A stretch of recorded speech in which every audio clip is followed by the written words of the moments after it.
لا تنسوا الإعجاب بالفيديو والاشتراك بالقناة وتفعيل الجرس. السلام عليكم.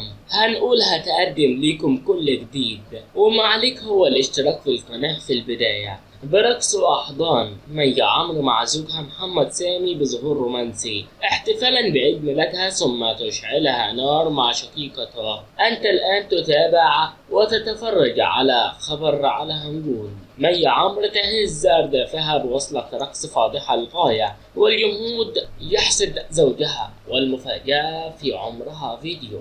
حققت الفنانة المصرية مي عمرو شهرة واسعة منذ وقت قصير من التحاقها بمجال التمثيل بفضل موهبتها وملامحها الجميلة، فإنها ظهرت بفيديو فاجأ الجميع الآن. والسلام عليكم ورحمة الله وبركاته.